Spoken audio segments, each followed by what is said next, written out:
Welcome to Ask the Funeral Director with Mike Voyajakis. Brought to you by Voyage Funeral Home and Crematorium.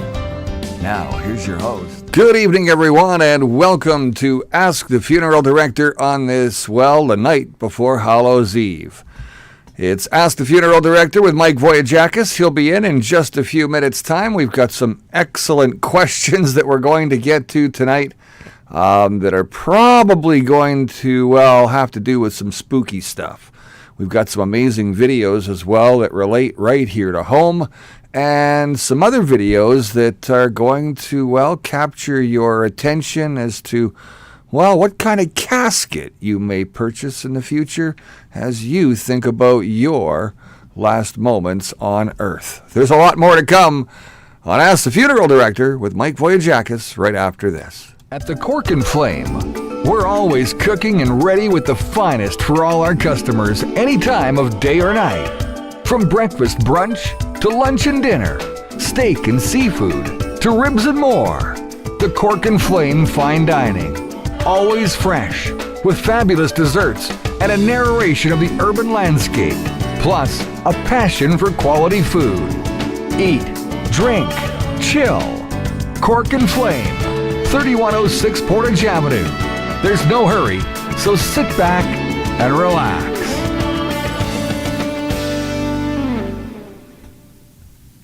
Welcome back to Ask the Funeral Director on this October 30th, the night before Halloween. They call this a special night on the, kind of strange and obscure world of Halloween. This is Gate Night, if I'm not mistaken. Jeez. What is that all about, Mike? Good evening and welcome to Ask the Funeral Director. Tonight is a very spooky show. Very scary. Stories you wanted to hear for a long time. And we're going to be talking about tonight. Get ready. It's coming. What's coming? The scary videos. The scary stories. Do you have scary stories? Lots of scary stories. I see you brought your ghost friend with you tonight? Yeah. Jeez. Somebody's watching the show tonight behind the scenes. That's right. Going to say hi to some people before we go into some videos. Let's do that. Dorothy McKenzie is here. She came in third tonight from Fern Ridge out of Langley, British Columbia. Hello, Gord is number one. Hello, spooky Mike and Brad from Winnipeg. Randy Medwood, hey, good evening, Randy from Toulon. Hi, Kathy, everyone. Diggle. Kathy contacts me probably 10 times a day. It's great, but, we have a relationship now. Yeah, way to go, Kathy. Susan Carrier, good evening, all, she says. Laurie Dobbins says, hi, everyone from Ontario. Susan Carrier, good evening, all. Al Bueller. Good evening, Mike Voyajakis and Brad Wilder. Good to hear from you, and everyone else. Patricia Lukey is here from Cornwall, Ontario. Good to have you, Patricia. Lurie, the opening music is so much nicer. Yes, it is. Janet Larson says hello from Smithers, BC. That's a long ways away, but good to have you. Patricia? I guess BC's now an NDP province again. Unbelievable. I don't know. I think that was kind of like a rigged. Sounds pretty rigged to me. Lots of stuff went on there. We'll talk about maybe in another show. Patricia, hi, Mike Voyajakis and Brad Wilder. And Joanne M. Alec. Hey, Brad and Mike and everyone. Angela, our favorite Italian friend. Good evening, Mike and Brad. Debbie Lamoureux says, hello, hey, everybody, Debbie. Hump Day. It's Wednesday. It is, but the problem is it's the day before Halloween. The night before. Terry Thiessen. Thank you, Mike and Brad. Hello. From Southern Alberta. You ever been to Southern Alberta, Mike? Nope. Susan Alec. Hi, Mike and Brad. Hi, Mike and Brad. From Susan Wayne Alec and everyone else, happy Halloween. Spooky. Mary, hey, Mike and Brad. Dan Ross from Ross, Manitoba. Hey, Ross. Hey, Dan. Ross, Manitoba. Geez, wonder how Halloween is out there. Hi to you too. Wendy Kemp says, enjoy your shows. Katie Jackson, good evening from Saskatchewan. Angie Salkin says, hi, Mike and Brad. Taco Joe.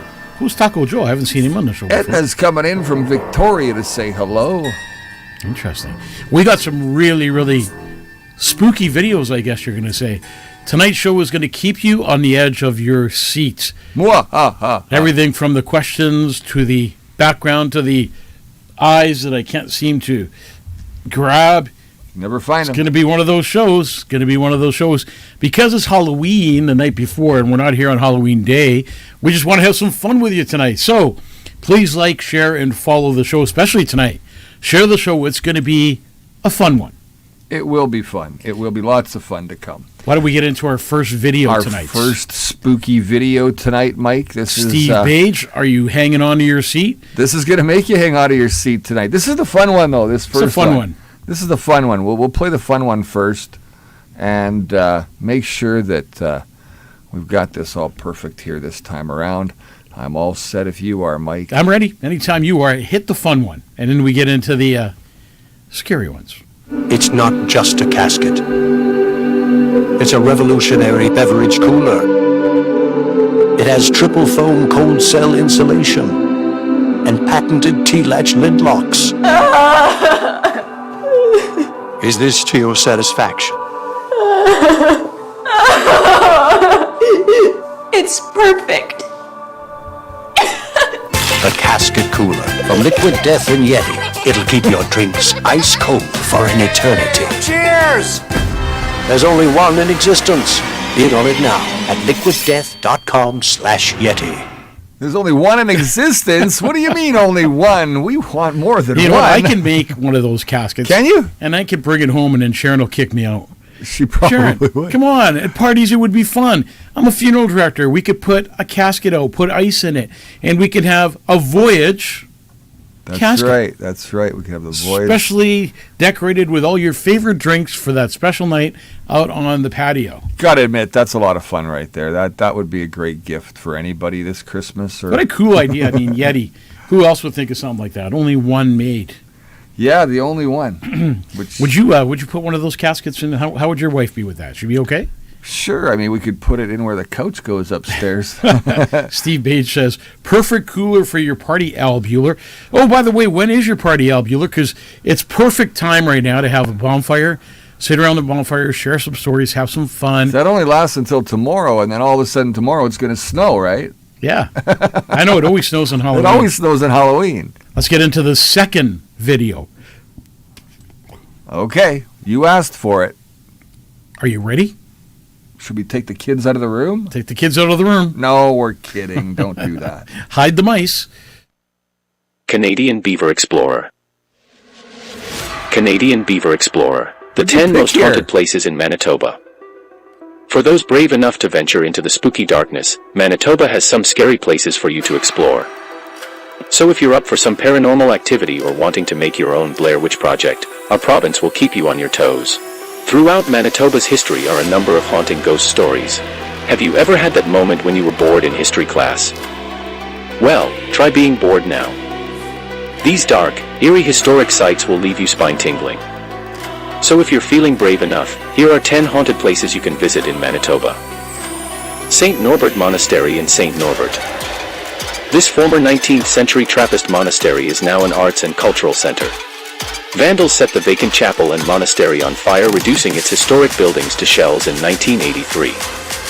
Visitors have reported to the media about a feeling of being watched by apparitional figures while on the grounds, as well as hearing disembodied voices echoing in the building.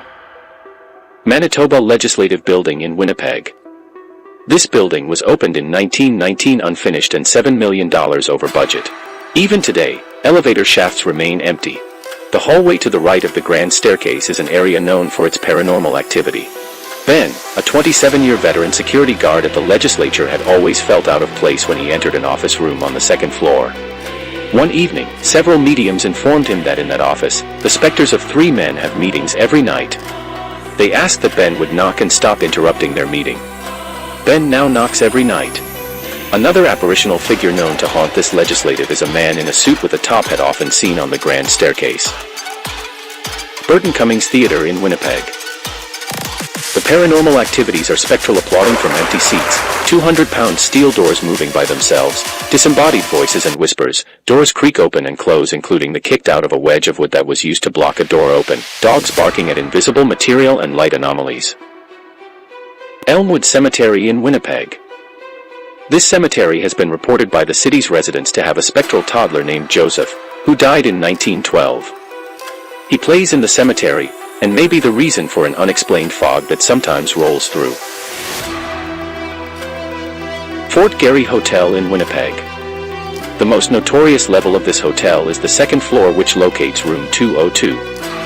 Guests to the room have reported waking up to find the dark silhouette of a figure in a robe or cloak standing at the end of the bed, which vanished before their eyes. There are also stories of maids cleaning the room reporting blood seeping from the walls, as this was the location of the rumored suicide of a woman named Kate because she learned that her newlywed husband lost his life in an automobile accident. Other reports have a woman in a ball gown appearing at the foot of a bed or wandering the hotel's hallways. Employees also report strange moaning noises that seem to echo from nowhere, and a phantom light is said to be sighted floating down the halls throughout the hotel. Le Musée de Saint Boniface Museum in Winnipeg. Apparitional sounds of monks chanting, children running, and playing in a full choir of women singing. Taps turn on and off on their own, doors open and close by themselves, as well as some reports of them resisting being opened. Other paranormal activities are light anomalies, a feeling of being watched, and lights flickering. Royal Manitoba Theatre Centre in Winnipeg. This theatre has a ghost that migrated from the original theatre that stood in this location, Dominion Theatre. George was the wheelchair-bound son of the Dominion's caretaker, and he makes himself known by playing pranks. His antics often tell whether or not he approves of a particular show or performer. Mallard Lodge in Delta Marsh. An anonymous construction worker who fell into the foundation while it was being built in 1932. Apparitional footsteps have been heard by visitors, and he wanders by in the windows of the station in winter while the facility is closed. Other paranormal activity includes lights turning off and on by themselves. An anonymous former groundskeeper whose apparition also roams this building, wanders the grounds, and rings a bell when no one is near it. St. Andrews on the Red in St. Andrews. This church was built between 1845 and 1849. St. Andrews was consecrated by a Church of England bishop named David Anderson on December 15, 1849. Specters of a man in black and woman in white drift through the cemetery at night. A ghostly car coming out of nowhere has also been described by witnesses, as well as the sighting of two red eyes staring out through the dark. Roslyn Square Apartments in Winnipeg. These apartments are haunted by a tall dark shadow that stomps down hallways. Paranormal investigators say this ghost is the building's former architect, who went crazy, hence the unusual layout of these apartments. Canadian Beaver Explorer, the 10 most haunted places in Manitoba. Canadian Beaver Explorer. Like, subscribe, share. Well, how much fun was that? Let me tell you. Oh, wow. Never Did you know all that about that? Never knew Manitoba was known for so much. I knew about a few places. I mean, I knew the Burt was haunted. I knew that the Manitoba Ledge was haunted. Let me tell you a story. The Masonic Hall, a temple downtown, which was they can't even rent that out. I know. Mother Tucker's. Yeah. Wow. They say that people have had some crazy experiences there. Especially eating. I went to St. Andrew's Cemetery one time. I'm never going to forget this. It was in the evening. Yeah. Because I wanted to check on a grave that we were going to be at the next morning. Okay. And those eyes that they're talking about. You saw that? I witnessed that firsthand. It scared the living jabibis out of me. It was like those eyes, except they were red. Oh, man. Hey, before we go any further, can you sing? Because we're going to sing tonight. We're going to sing to Lori? It's Lori's happy birthday. So, happy birthday to you. Happy birthday to you. Happy birthday, dear Lori. Happy birthday to you. This is when Brad jumps out of the cake. And many more. Blum. There you go. And many more. There you go, Lori. Happy birthday. We'll never sing that again together. Yeah, last time everyone was probably going, oh my God, these guys should not be singing. He's always doing the high part. He's always doing the high part. Very scary night tonight, especially those eyes roaming around. We got a bunch of stuff in the background here. Brad loves to decorate. Oh, yeah, it's my favorite passion, making sure that the set is looking good for Mike Voyajakis every time he shows up. Absolutely. So we have another video. And our wonderful viewers. And our wonderful viewers. Hey, if you have a scary story that you want to share with us, go ahead. Yeah, start typing. We have another video coming up. This one here is all about Manitoba haunted cemeteries and graveyards. Mwahaha. Oh boy, this is going to be spooky, isn't Are it? you ready? Is it spooky? You better be.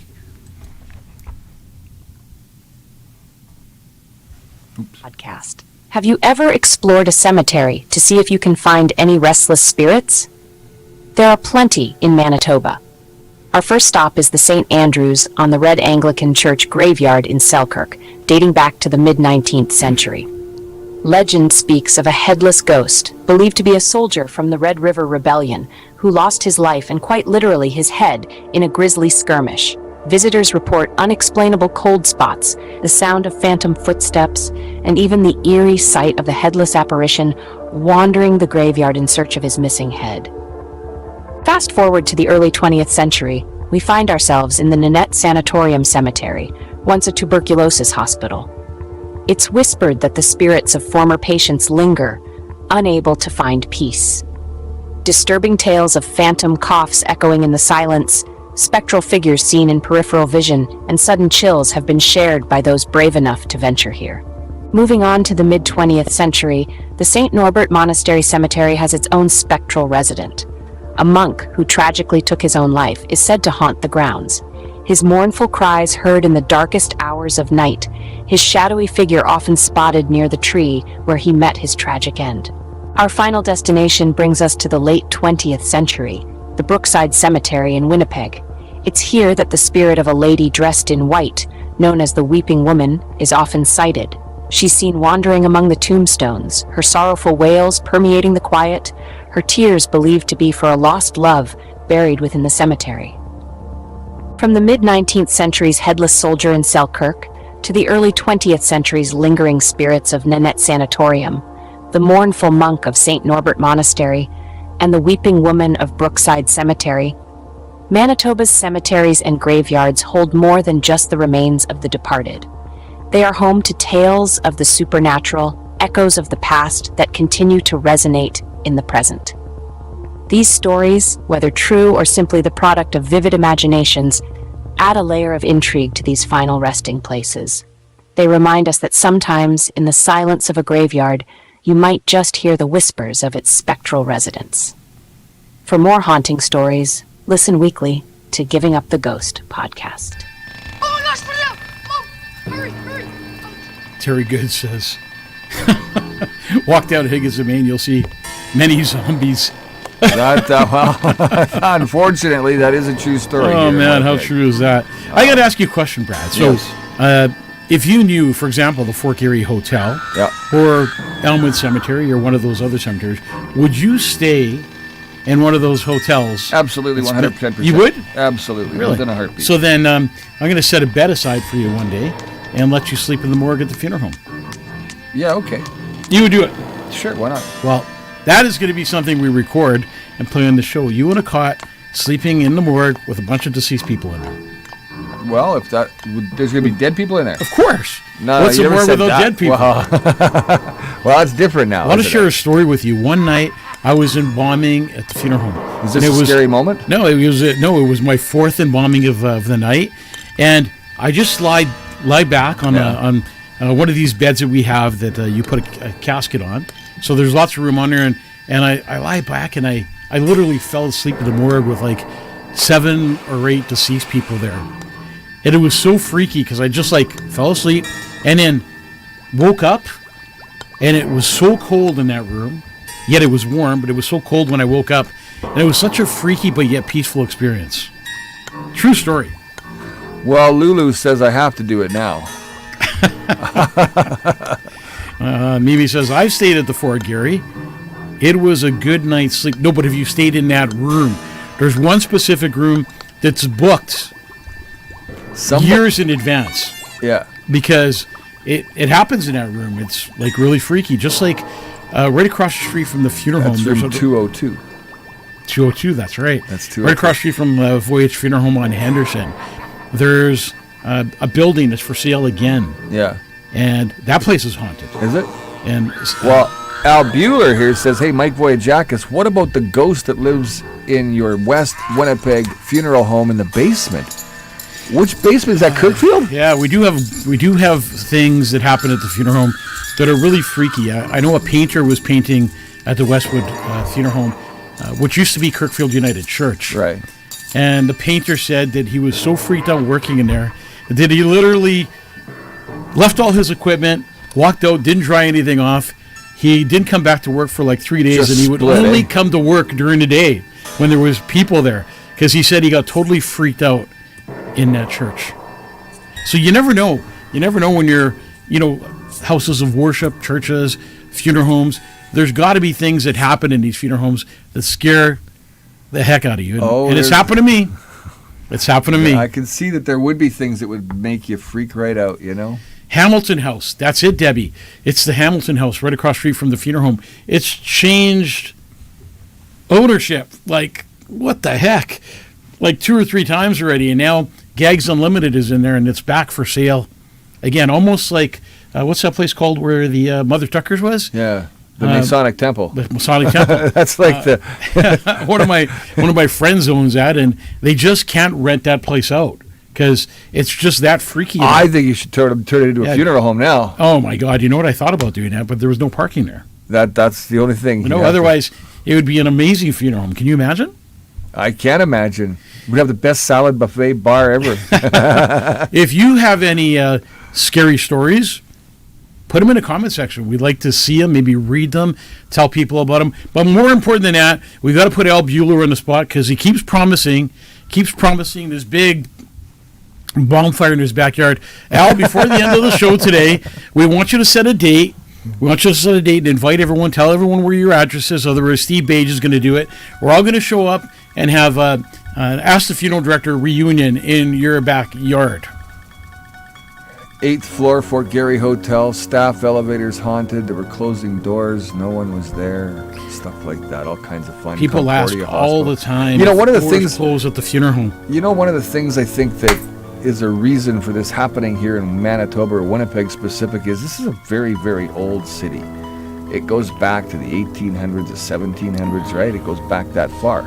And you know what? When we're talking about Halloween, Halloween's kind of a spooky night. It right? is. And Elmwood Cemetery a little while ago, against my, I don't believe this should happen. I believe a cemetery is a place of peace. You lay your rest, your loved one in a cemetery, and then that's a private spot, right? That's right. But they have ghost tours that run through that cemetery on Halloween every year. Yeah. You see those buses in there, and it's kind of freaky because I don't think I would want to go into a cemetery or even walk through a cemetery at night. There's something so peaceful about a cemetery. So peaceful, and you walk through the day, you can read the tombstones and read the names. There's ghost hunting tours now, too, I know. here in the city But yet, when you go into a cemetery at night, it's a different experience. When the lights are out and you're walking through a cemetery at night. Look, we don't recommend that you do that. Yeah, you can get in a lot of trouble for doing that, especially if you bust over the gate, jump over the gate or something, a fence. Is that what gate night is? Jumping over? Well, maybe that's where it started. So people say, what's gate night? Well, gate night is... Gate night is an evil night. It's when they egg people's houses and they do all kinds of crazy toilet stuff. Paper, Toilet throw paper all over dog your crap in a paper bag at it, all that sort of you stuff. knock on somebody's door, they open the door, the paper bag's on fire, and then they step on the paper bag to put out the fire, and they're stepping in a bunch of shit. Dog shit. That's right. Well, should we get on to some great questions tonight? Because we got a lot to get to. Yeah, let's do it. All right, Mike, what's your scariest experience as a funeral director the night before Halloween? Anna wants to know. Wow, Anna, I had an experience that really freaked me out. I was with a family one day. These are true stories, and these are the stories that you want to hear, that you want to talk to a funeral director about, because I'm asked all the time, what happens and what freaks you out the most? I was with a family, and there was 3 gentlemen, and I'll never forget this. It's engraved in my brain forever.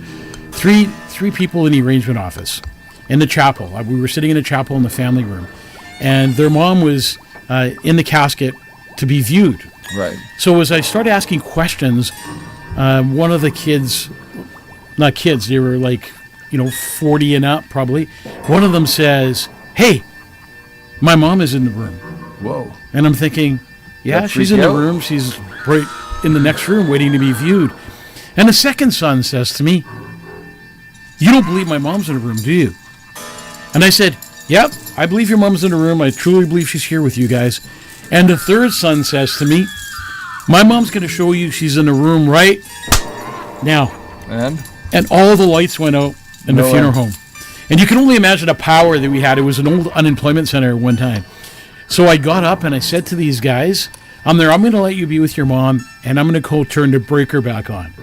That was one of the freakiest things that ever happened to me. But I want to share another story about freaky. One time I walked into the chapel at the funeral home on Kirkfield. Right. And as I walked through the chapel, we have a room where the family sits. And in that room, as I walked by, I thought I saw somebody lying on the couch. And I'm like, what the heck? Nobody should be in the funeral home.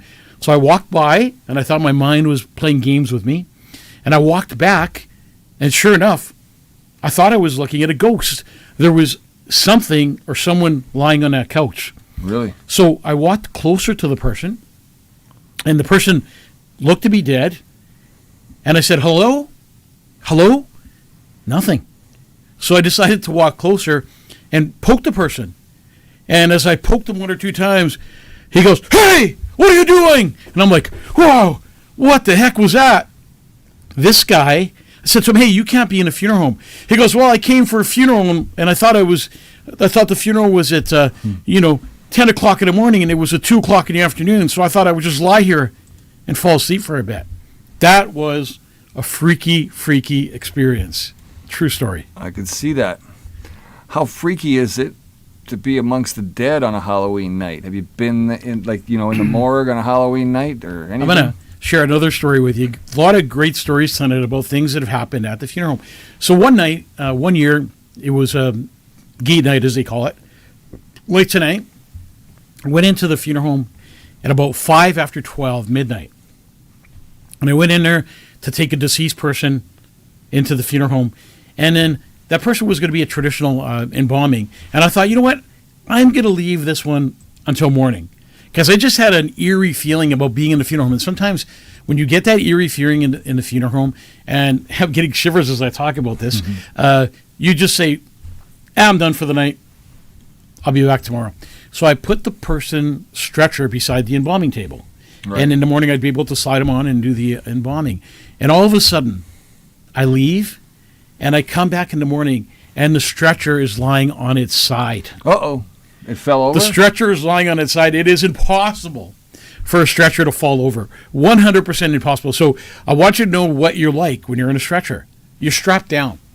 So when we get you from the hospital, we strap you down, and then we put seatbelts around you, and we tighten up the seatbelt as tight as we can make it to hold you in the stretcher, so when we're going around turns or whatever, you don't fall over, right?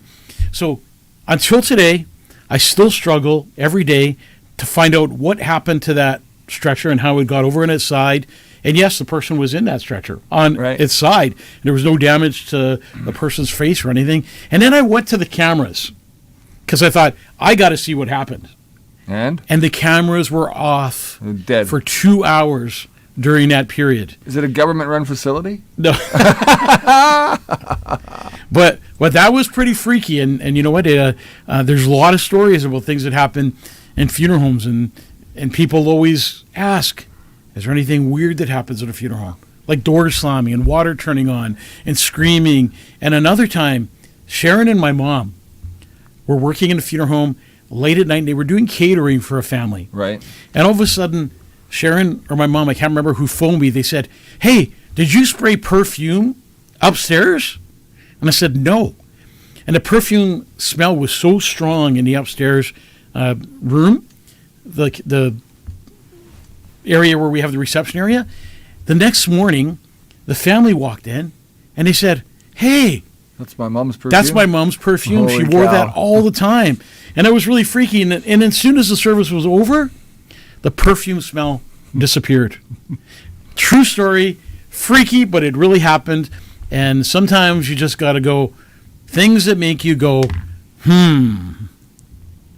Yeah, that's pretty freaky. That's pretty freaky. Janet, thanks for that great question. Danielle's got a good one, too. Have you, as a mortician, ever done cosmetics for anyone dressing up for Halloween. So, like, yes. would you do my makeup if I was Brad, gonna I be make you look if good. I wanted to be dead? I make you look good, but I put a smile No, on you your can make me face. look good, I but comb can you your make me hair. look dead? Of course I can make you look dead. Jeez. These two girls came into the funeral home who I knew their parents, and I did their cosmetics for Halloween.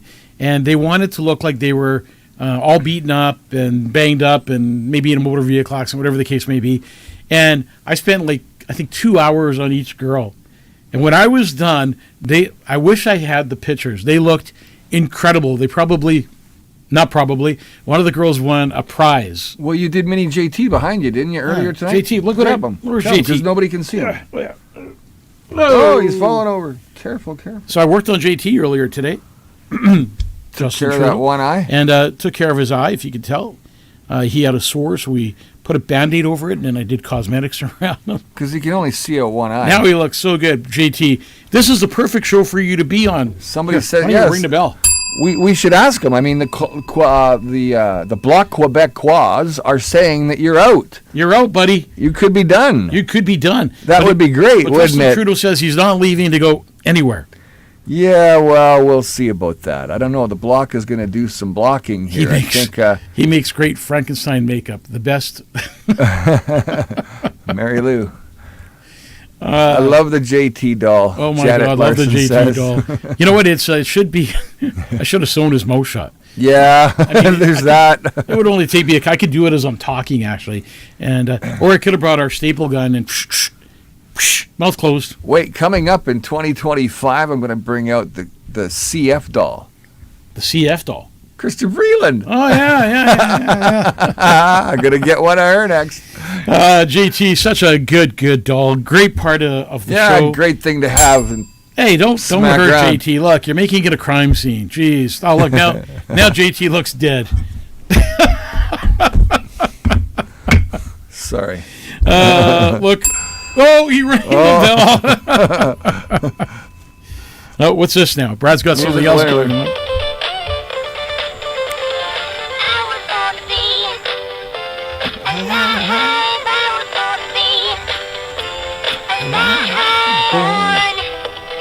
Born to be alive. Born to be alive. Yes, I was born.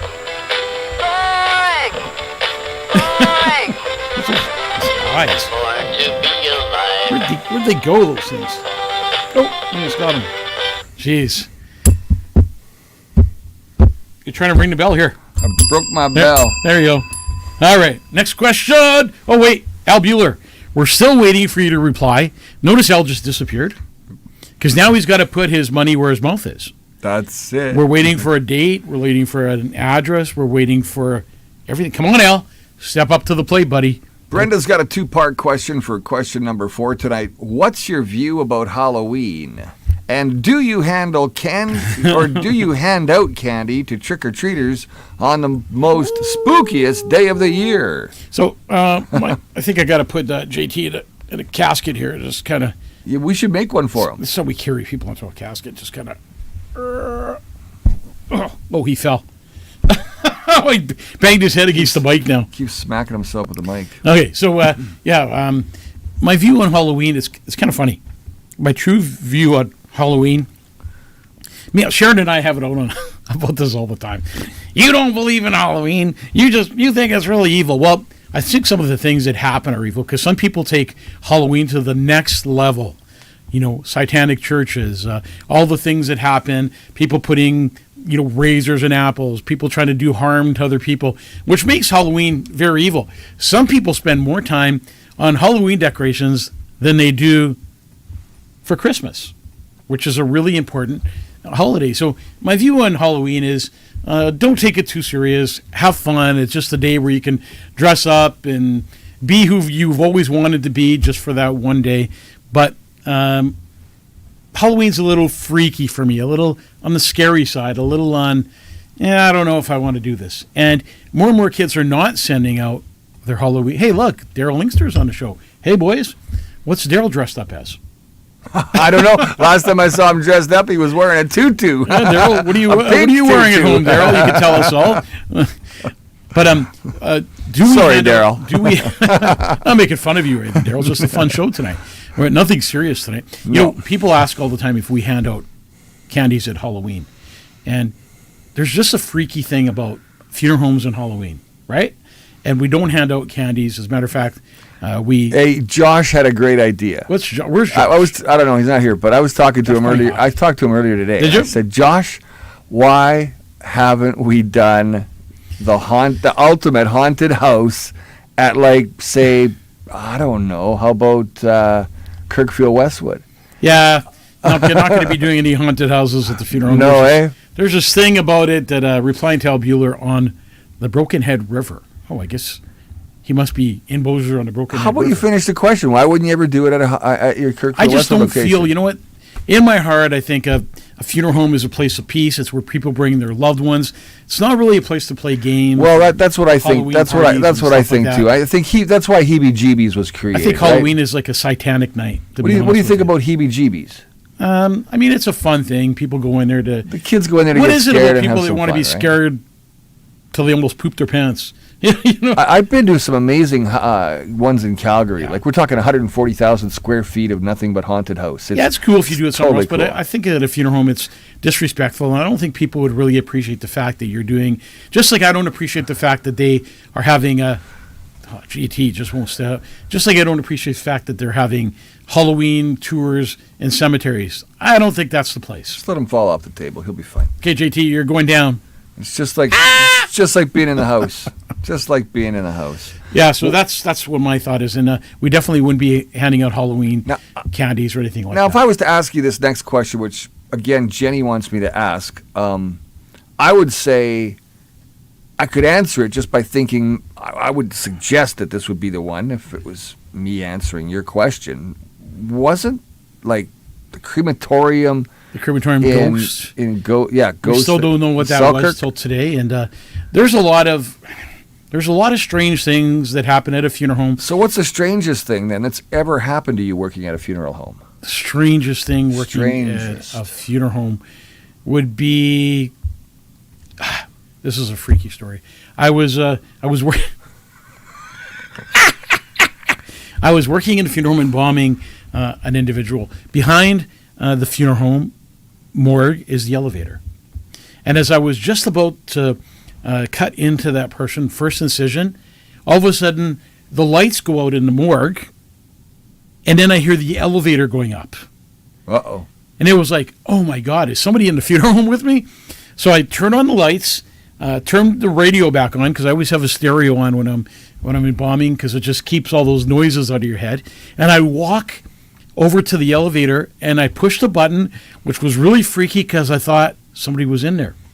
Took the elevator all the way upstairs, let it open, went back downstairs, back into the morgue, and I went to make my incision again, Yeah. and all of a sudden the sound system turned up as loud as you could imagine in the morgue. Like freaky.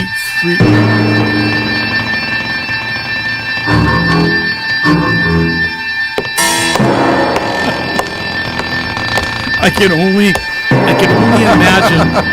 imagine what my mom and Sharon are saying. Oh, your mom is freaking out. My mom's probably saying, "What are you, Mike? You're gonna wreck the funeral home. This is not good. Stop it. This is evil. You're not supposed to do things like this. Why didn't bring you up like this?"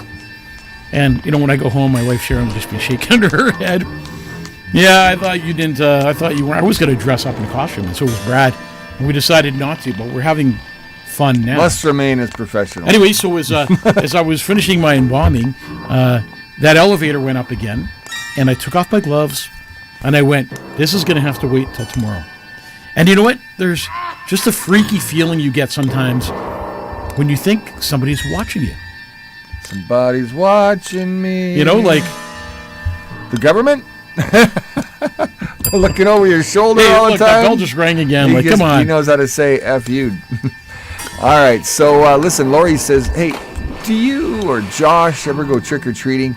And do you still give candy out at home? And what No. about you, Brad? No, I haven't either. In a Me couple neither. years. You know what? Again, Halloween I think is a little too spooky for me, and especially now as of late, how there's a lot of robberies and a lot of things taking place because people are wearing masks and they can legally do it that day.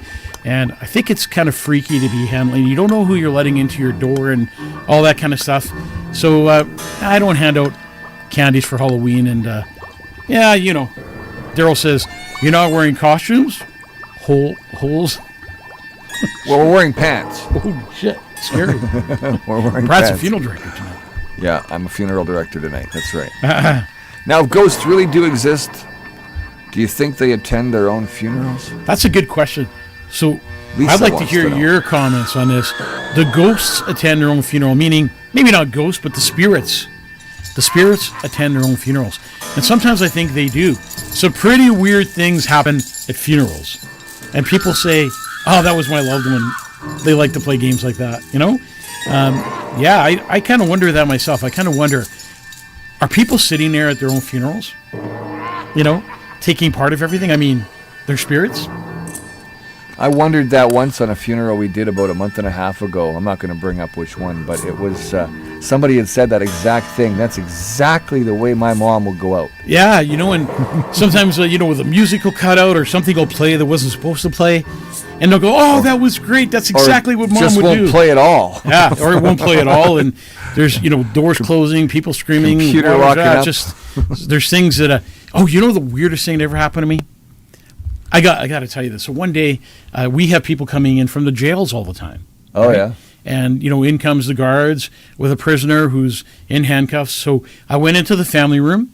I'll never forget this. Went into the family room and I said to the family, "Oh, your loved one is here. The guards are going to bring him into the room." And we brought the person into the room. And the family was like, "Who is that?" And I'm like, "You don't know this person?" And the guards are, "You don't know this person?" And they're like, "No, we don't know him." So this guy talked himself into coming to a funeral saying that it was a family member's funeral. Just to get out And for the day. and the family was like totally embarrassed because, you know, two guards walked this guy through the whole packed funeral, like 250 people there, and they're walking this prisoner into the family room. And all these people are probably wondering, we never knew they had a loved one who was in jail. I wonder what he did. So they got the pastor to announce that this guy was not supposed to be at the funeral and the family did not know him, and somehow he got there. So that was pretty freaky, and that's a true story. It really happened. What did Barb say? I don't think believers would wait around. I'd rather be in the presence of Jesus than hanging in this world. I'd have to agree with you. You know, I mean, if you look at a Bible verse, it says to be absent from the bodies, be present with the Lord. So, you know, I thought about that with my own brother's funeral. You know, I thought, is Kyriakis, like, you know, looking down on us and saying, "Good job, boys. You know, you guys did a really good job. Made me proud." I hope he's watching the show. Yeah, I'm not talking about the show. I'm talking about his funeral. You know, and outside the Quark when we did his The candlelight night, service. yeah, the candlelight service. Yeah. Like, you kind of wonder if people are hanging out, but I don't think they are. I think I was watching something the other day, and they said, "You're here now, boom, and you enter the other world right after." Really? That quick? Just you're dead 1 second and alive the next. But don't forget, we're all born to die. Right, as silly as that sounds, we're all born to die, and we kind of wonder why we're so worried about assets and cars and vehicles and bank accounts and all those things when really, at the end of it all, everything is on leash. You can't take nothing with you. Everything stays in this world. Brad? Yeah, that's true. Including Justin. Can't take it with you.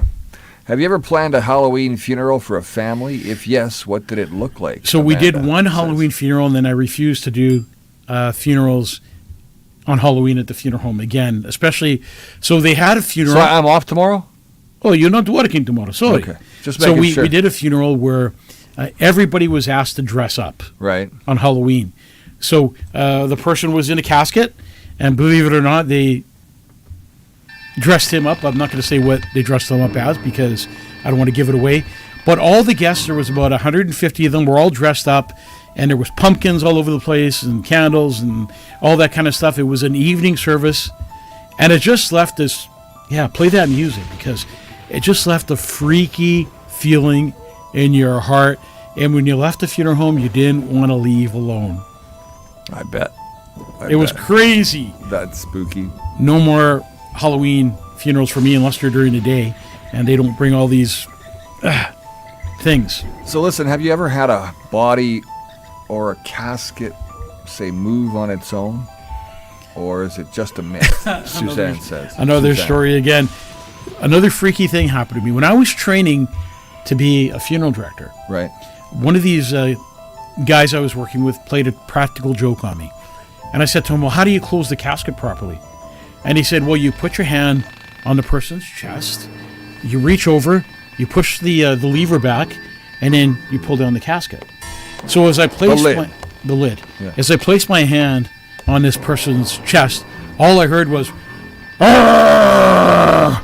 Let out a gasp of air? It scared the living crap out of me to the point where I didn't want to work in funeral service anymore. I thought, this is freaky. Love your tie, Brad. Anna Weave says she loves your tie. Of course. Brad got that tie from a pumpkin. Absolutely. So that's kind of freaky when the body goes psh, and spits out all that air at you. Yeah, you know what? There's times where bodies, you walk by and you hear a burping sound. Or another time, I'm never going to forget, we had a white sheet over the person. I'm in the morgue, I'm embalming, and all of a sudden, Face down and no. the blanket. No, the blanket was moving as if the person had a heartbeat. Oh. And I thought I was seeing things. I'm on the other side. You know what our morgue looks like. I'm on the side of the table, and I'm watching the sheet move. And I'm going, wow, I got to stop doing these drugs. No, I don't do drugs. But if I did do drugs, that's what I'd be thinking, right? Right. So I put down my scalpel. I put down my embalming stuff that I'm using, and I walk over to that person, and I'm standing right in front of that With a person stethoscope, now, I hope. and I got my hand on his chest, and I could feel a heartbeat. And I pulled down the sheet right away thinking, is this guy alive? I had a heartbeat. His pacemaker was still going on. Oh, man. His pacemaker was still going. It was really, really freaky. Forgot to disconnect that battery, huh? We don't disconnect the battery. No, what do you do? Only when the person is going to be cremated. Oh, okay. It's the only time we take the Pacemaker out? out. So, the pacemaker would explode in the cremator. Did that freak you out, though? Yeah, it freaked me out, man. That was... There's some things that just take your breath away, and you're going, wow, what's this say? Read this one, Mary's story. Okay, my son is a police officer, and they were chasing a guy, and then he was spotted going into a funeral home. The police and the SWAT team was surrounding the premises. Then, to their surprise, he drives the hearse through the garage door. Luckily, no one was run over. It was Christmas Day morning. In the news, it showed the crippled silver hearse with bullet holes. So weird. It's better than any of my stories. Who would think? Well, you know what? There's people who stole caskets outside a funeral home with a casket in it, and they take off, and they have With the a casket body in in the it, back you and a mean? body in the back. There's been removal vehicles. Those are the vehicles we go to hospital with. Take somebody's loved one into our care, then we're in another hospital. Breaking my loved one out of the funeral home. Yeah, and then they steal the body and the van. So that's happened quite a few times from what I understand. That's kind of freaky. That's kind of freaky that somebody would want to steal a body. What, are they going after the jewelry and stuff, or what? I think they just took the van, not realizing that there was a body in the back. Do people leave a lot of jewelry in caskets and with the person who's Yeah, passed you know what? away? We encourage people not to leave jewelry in caskets. I always tell people, why don't you give it to the grandkids or donate it somewhere? Right. What's the point of leaving, gold and jewelry? In one case, a lot of money. A lot of money. And I'm sure if people knew how much money was in that casket, they would probably go to the cemetery and try and dig up that casket. Right, Because the money is still there, probably. So there's some pretty weird things. Yeah, it takes a long time for diamonds and gold to decay, right? Well, I don't think diamonds and gold ever decay. Maybe not. Maybe not. What's the oddest or creepiest experience you've ever had with a family member? Genevieve I wants was to doing know. arrangements one time, Genevieve, and as I was sitting at the arrangement table, this lady was sitting across from me, and what do you call those, mediums? Yeah. She's a medium, and she could supposedly talk to the dead. And she says to me, hey, Mike, I hope you don't get offended by this, but did you know that there's somebody behind you? And I went, somebody behind me? What are you talking about? And then she said, yeah, there's a lot of people behind you. There's a whole bunch of children behind you, like lots of them. And they look up to you. So and people following you? And yeah, and she goes, they follow you around. There's people in the funeral home that follow you around. And I'm like, what? That's got to be freaky. She goes, do you want to hear more? And I said, no. I want to forget what you just told me. And she said, yeah, there's people walking around the funeral home. I can see them walking back and forth. And I was like, wow. And another time, if you want to talk about another freaky experience, I walked into a Winnipeg hospital, and the person I was to pick up that day had committed suicide. There was probably about 20 bodies in the morgue, and we go in and take the person into our care that's the body we're supposed to take into our care. And I walked into the morgue, and I walked past 4 or 5 bodies, and I stopped. And I said to the security guard, "This is mine." And he said, "How do you know that? You didn't even check the tag." And because the person committed suicide, for some reason, all the hair on my body just stood up. And I just kind of knew that that was my person. So when he looked over, I didn't even look over, the security guy did. And he goes, "You're right, this is your body." And that was a pretty freaky experience, because even if you have the capability of doing that, Yeah. I don't want to know. You know what I mean? I don't want to know. And there's other times I'm sitting with families, and I won't know the family's name, and I'll write down their name before they even say it. Ooh. And one lady said to me one time, how did you know my name was Susan? I'm like, "I don't know." And she goes, "Well, you wrote it down." It's just like weird things that happen, you know? And I still don't know how that happens. It's happened to me quite a few times. So can we talk about something that I know about that your mom brought up with me, or not really? Well, I mean, no, let's not talk about that. Okay, let's not talk about that. Mom, don't tell people my secrets. What are you doing? You tell Brad, he tells the world tells other people, and then I think I'm a weirdo. I never spilled the beans to no one. Oh, you were It's going all to. good. I know I was never going to do that. I was going to ask you first. I'm not that guy. Though you used to maybe work with that guy. Freddie says, the children follow you because you take care of them for free. And, you know, that's what I thought when I said to this lady. I said, well, we don't charge for a child. When a child passes away at Voyage Funeral Home, we do it absolutely at no cost to the family. And then, yeah, that's exactly what that lady said. She said, oh, Kathy Tickle. I dated a mortician and I heard his stories, lots to tell. He also listened to the radio during preparation of the body because what he would hear if he didn't. But once he heard a child crying and the funeral home was closed. So do you ever feel like you're being watched maybe in the embalming room, Alex wants to know? I do. So there's a lot of times you feel that somebody's watching you, not only in the embalming room, but in the funeral home in general. I remember one time I was driving the hearse, and it felt like somebody was on my shoulders, you know, just watching what I was doing. I mean, there's a lot of things that happen in a funeral home that I don't even want to talk about because people are going to think you're totally off the wall. Weird. So the things I'm talking about are okay, all right stories, things I could share with you. But some of the stories I have, I would never share on camera where people can... Those eyes keep following me around. And what's this thing?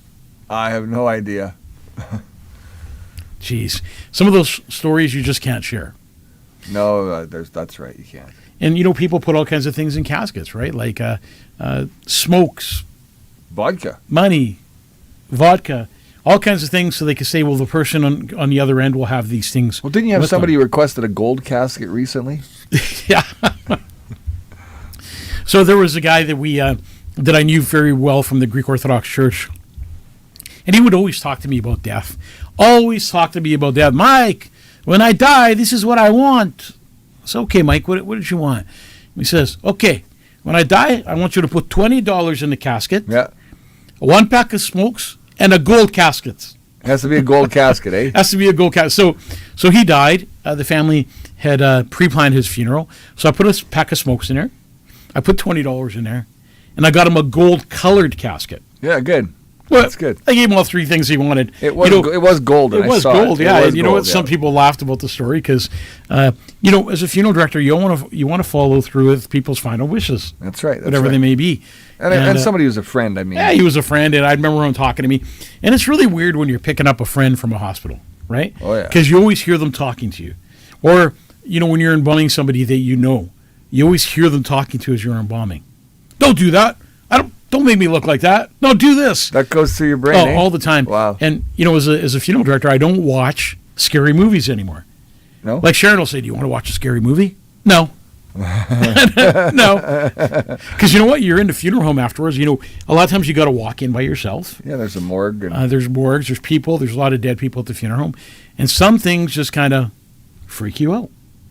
Well, yeah, that would freak me out. There's for times sure. I walk in a funeral home and I get this really evil feeling. Evil. Just this feeling that you need to get out of there. Uh-oh. And this is a true story. And when I get that feeling, I just pack up my stuff and leave. And I'm going to share one more story with you because my mom would share this story. My mom was upstairs doing catering one time. There was a guy downstairs my age who'd committed suicide.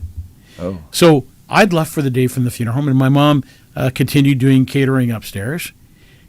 And she heard this voice calling her, "Mom, help me. Mom, help me." And the voice get closer and closer to her. And my mom finally phones me on my cell. She goes, "Mike, stop it. You're scaring me. Don't do this no more. It's not funny." I go, "Mom, I'm at home. I'm there. Call me at home." Oh, no. So sure enough, my mom calls me at home. I'm at home. And my mom says, "I hear a voice calling me, and it sounds like you." So my mom packed up her stuff Whoa. and left the funeral home. Well, I guess. She'll share this story with you, too. Hey, why don't you read this one? Marlene Okay. has a story. Dogs and cats do see spirits hanging around. My dog one night fixated at one spot in our living room corner, then started to whimper. Tail went down between his legs and he started to move backwards from that corner. Fixated stare. Odd thing, the next day I found out a family member had died the night before. At the same time, my dog got spooked. Coincidence? They say don't think so. You know what? I think dogs and little kids can see things. You know, a dog, we had a dog in a funeral home one time who was going crazy around this object that we couldn't see. He was barking and backing up and barking and backing up and running around this Yeah. object, but there was nothing there that we could see. But this dog could clearly see something. So I think dogs have a sense of... That's a sixth sense for sure. Yeah, for sure. Something they know more than we know. And also little kids. Oh, That gets yeah. to that story Like that you were going to movie, tell. right? Yeah. But I think little kids have a special sense that can detect things that Generate things that others can't. See other freaky things that you talk about. Lulu said, "I heard my piano play downstairs once. I went downstairs and there was no one there." Well, Lulu, we had an organ at the funeral home, and I remember working on a Saturday evening, and I heard the organ playing in the chapel. And when I walked in there, I was expecting to see maybe one of the funeral directors, maybe one of the part-time guys who came in, just screwing around with the organ, right? And when I got there, the organ was completely covered up. And it was playing. Dun, dun, dun. Explain Oh, that. Yeah, that's a tough one. In the family room one time, I walked in and the water was running in the family room. So I went on. So death plays with your head. Oh, yeah. Right? So I went and turned off the water. I walked away. A couple minutes later, I came back and the water's running again. So then I'm thinking, somebody's playing games with me. Like, there's got to be somebody playing games with me. But there's nobody else in the funeral home. So I go turn off the water again. Before I leave, the water's running again. So things like that are things that make you go, but there's no doubt about it. Whether they're evil spirits, whether they're, an unsettled death, maybe somebody who was murdered, maybe somebody who was raped or beaten, one of those murders where the person didn't want to die. Do they hang around the funeral home? Do they hang around the hospital, the place of death, the cemetery? You got to wonder, because those are unsettled deaths that were never meant to happen. Terry Weeb says this is so creepy. Terry, I agree with you. It is creepy. Steve Page is saying the same thing. So, want to hear my creepiest story ever? I want to hear it, man. You sure? So does JT. All right. Here's the scoop. Thompson, Manitoba. Oh, boy. We've got a Ouija board from the 1950s. Ouija board. Jeez. We started playing with the Ouija board. One of the guys that I worked with at the radio station brought it over, and we had a couple of girls with us at the apartment that night, and we started playing. And, well, not the thing to do. We obviously summoned something. Before the end of this story happens, I have summoned a priest to come and bless the apartment. Other things happened after the blessing that caused me to move out and leave Thompson, Manitoba altogether. I packed my car and I left, and I never came back. Wow. There's some crazy stories that I could share, too, as a kid. Never play with a Ouija board. I remember being around a Ouija board once, and it was the freakiest thing ever, and I never went near one again, nor would I. I just, you know what? I don't like playing with evil. You know what I Yeah, mean? that's right, I yeah. like my heart to be settled and to have peace in it. You're and, asking for it when you're playing with you're one of asking those. for it. Law of attraction. Yeah. When you attract evil into your life, you're inviting it in. When you attract, Jesus in your life or good, you're attracting that in, right? So I truly believe that plays, on your emotions and your feelings and the things that you're inviting into your life. Me and my friend ran to the liquor store. While we were going to the liquor store, the girls were still at the apartment. They saw a dark, shadowy figure, much like the character behind us here, wearing a dark hat like that. Couldn't see the face, but it was a silhouette, Yeah. And they ran out of the apartment scared. When we came back, they were sitting in the hallway crying their eyes Brad, out. I had an office upstairs at the funeral home on Henderson. Yeah. And I'm never going to forget this. This is right after my dad died. I'm in that office, and I'm working, and all of a sudden I seen a figure walk by. Just a dark kind of a thing walk by. And I thought I was seeing things, but my hair's standing up as I'm telling you this right now. Eh? It's a true story. And all of a sudden, it walked back again.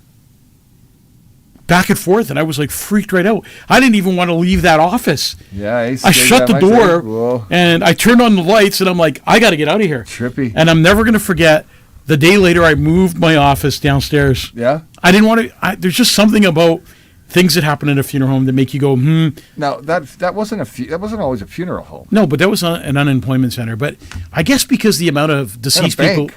At a bank too, At a yeah. bank, yeah. The amount of deceased people you have coming in and out, the people that, the murders, the suicides, the unsettled deaths, you just never know. You think they hang around? I think there's evil spirits. Just like there's good spirits, I think there's evil spirits. I think there's spirits that can probably hurt you. You watch some of these movies and they talk about it. Anyways, great show for Halloween to bring up all these things and talk a little bit deeper than we normally talk. We're still waiting for Al Bueller to respond and tell us when he's going to have that big party. I guess it's not happening, Al. Al likes attention. Well, we're giving you attention, Al, but we're not getting any dates. Dan Ross says, great show, fellas. Well worth the watch. Somebody wants Please. to know what I did with the girls, Brad Wilder. I said I didn't do anything with the girls. We sent them home, and we never saw them again. That was the end of the You got to do us a relationship. favor. You got to like, share, and follow this show. It was a fun show. We love you guys. Thanks for tuning in. Thanks for being so loyal to us. God bless you and your families. Take care of yourselves and each other. Be safe on Halloween. And if your kids are going out for Halloween and they're young, be with them. Take them out. Look, now I have 4 sets of eyes. Ooh. Take them out and hang out with them and make sure they're safe.